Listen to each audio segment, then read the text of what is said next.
Bienvenue à tous sur le plateau de l'invité de l'économie qui reçoit aujourd'hui pour vous Monsieur Dominique Dufour. Il est chercheur en technologie alimentaire. Monsieur Dufour, bonjour et merci d'avoir accepté notre invitation. Bonjour. Alors cela fait bien des années que vous travaillez dans le secteur du manioc. Près de 30 ans. Près de 30 ans et vous travaillez notamment pour CIRAD. Qu'est-ce que c'est? Alors le CIRAD, c'est le Centre international de recherche en agronomie pour le développement.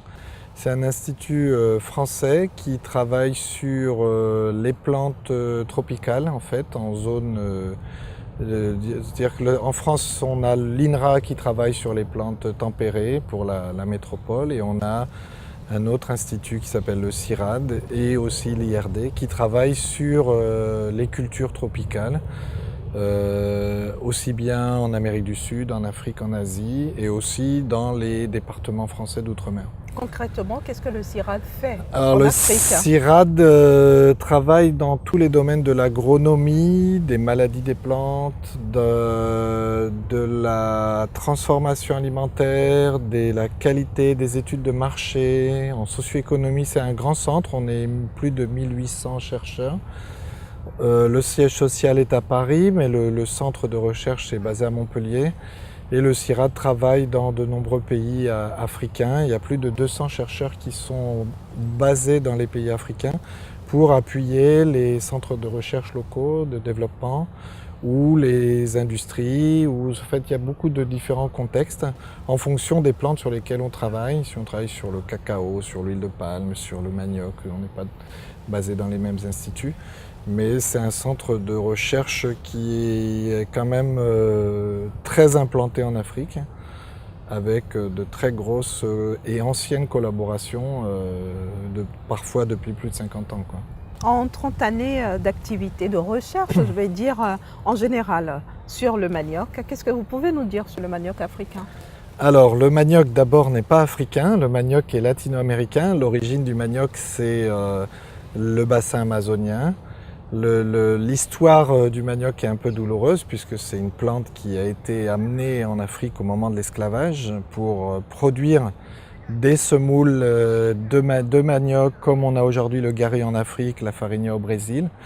Donc à l'époque on cherchait des aliments secs qui pouvaient se conserver pour la traversée de l'Atlantique et le manioc a été planté d'abord dans la région du Congo, toute la corne ouest de l'Afrique, pour pouvoir produire des aliments pour le passage de l'Afrique vers l'Amérique du Sud et les Antilles. Ensuite, cette plante, bien sûr, s'est considérablement adaptée et est devenue un aliment traditionnel. Donc je parle de ça il y a à peu près 200 à 300 ans. Et maintenant, le manioc a envahi toute l'Afrique intertropicale, toutes les zones humides. On retrouve du manioc partout en Afrique. Je précise, Monsieur Dufour, que quand je dis manioc africain, c'est pour dire le manioc produit en Afrique. Qu'est-ce que vous pensez de sa qualité? Alors, le manioc produit en Afrique, je retourne vers l'Amérique du Sud. Il faut savoir que les variétés qui ont été apportées en Afrique ne correspondent pas exactement à tous les écosystèmes qu'on peut trouver en Afrique, puisqu'il a été ramené de la corne est de l'Amérique du Sud et des Antilles. Et en Afrique, on a différents climats, on a des zones sèches, des zones très humides, des zones de montagne. Donc aujourd'hui, ce qu'on essaye de faire, c'est de rapporter de nouvelles variétés qui soient mieux adaptées et on recherche des résistances aux maladies parce qu'il y a des maladies spécifiques à l'Afrique, des maladies virales principalement. Donc la mosaïque du manioc est une maladie très agressive et bon nombre de variétés n'ont pas résisté et on a une nouvelle maladie virale qui arrive d'Afrique de l'Est et qui est actuellement depuis la corne est de l'Afrique jusqu'à l'Ouganda, le Congo, et qui est en train d'envahir l'Afrique de l'Ouest et qui est aussi très très destructive. Donc beaucoup de recherches sont faites pour développer des variétés qui seraient résistantes à ces deux virus et avec beaucoup de succès et c'est l'un des enjeux de la conférence pour laquelle on est ici. Alors Monsieur Dufour, quand nous prenons le manioc produit en Afrique, que vaut-il exactement? Que vaut-il?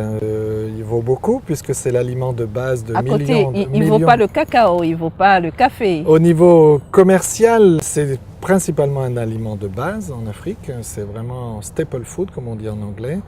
C'est l'aliment journalier de millions d'Africains.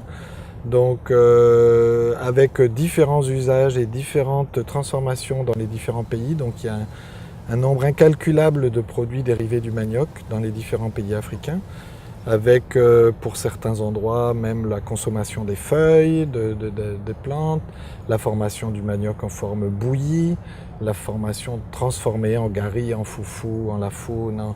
Il y a un nombre incalculable de produits avec des différentes formes de transformation qui correspondent à des préférences locales. Vous parlez de transformation. Qu'est-ce que vous pensez justement de ce travail-là qui se fait en Afrique avec le manioc? Alors, est-ce que tout le potentiel, à votre avis, est exploité? Pas du tout, hein. Le manioc a beaucoup d'avenir en Afrique puisque, en fait, si on prend l'exemple de l'Asie ou de l'Amérique du Sud, le manioc est devenu une culture industrielle. On produit énormément d'amidon ou de farine à partir du manioc. C'est un produit qui a rejoint le marché international. L'utilisation de ces amidons pour faire des sirops de glucose, pour faire de la bière, pour faire des produits fermentés est devenu universel. On a besoin de l'amidon de manioc dans de nombreux produits alimentaires, d'un agent texturant. Donc en Afrique, c'est tout à fait le début de l'industrialisation du manioc, parce que pour l'instant, principalement, je dirais à 90-95% destiné à l'alimentation, à la sécurité alimentaire. Mais il y a de nombreuses expériences qui sont en cours, que ce soit au Nigeria, au Ghana, au Cameroun, au Ouganda, sur l'industrialisation pour rejoindre aussi, en faire un cash crop, une plante qui va permettre de gagner de l'argent à l'exportation.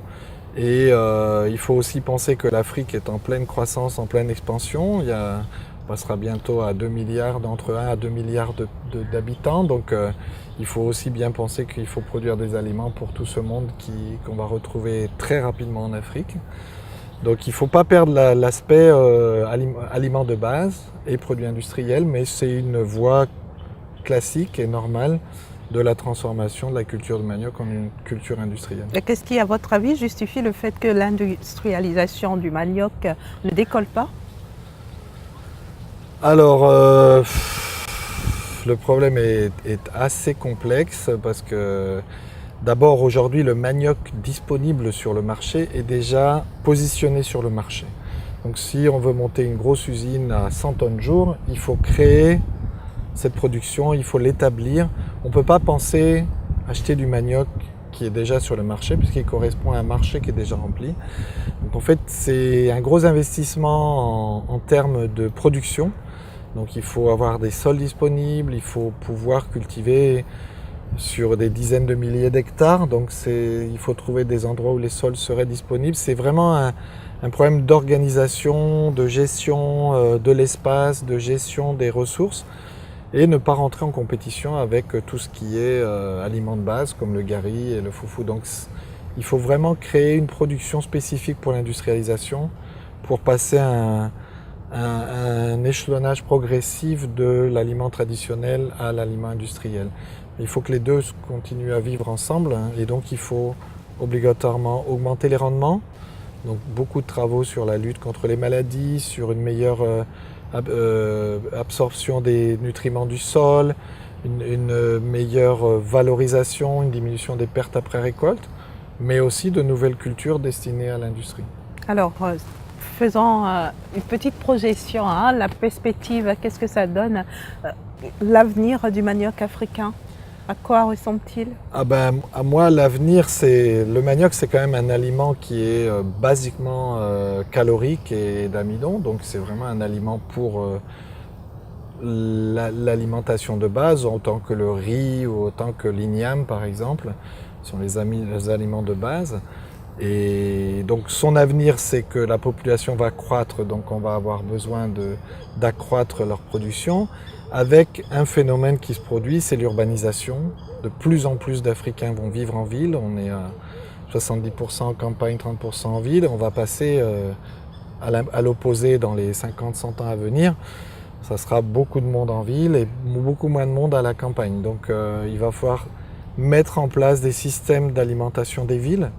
Le manioc y contribuera, il y aura d'autres aliments, mais il va y avoir une transformation du secteur qui permettra aux villes d'être alimentées convenablement et pouvoir disposer d'aliments de base en fait. Un jeune sans emploi qui a fini ses études, vous pensez que c'est un domaine dans lequel il pourrait investir par exemple? L'industrie alimentaire est le domaine prometteur en Afrique, ça c'est sûr. Et tout ce qui est valorisation, ajout de valeur, création de valeur ajoutée aux transformations agroalimentaires, étant donné la croissance annoncée, c'est vraiment le futur de l'Afrique. L'entrepreneur, il faut qu'il puisse investir, il va falloir trouver des crédits, mais c'est une valeur sûre, ça c'est sûr. Merci. On n'en est pas du tout à réduire la production en Afrique. Merci beaucoup, Monsieur Dominique Dufour. Je rappelle que vous êtes chercheur en technologie alimentaire. Merci d'avoir accepté l'invitation de notre émission. Merci beaucoup. Au revoir. Au revoir.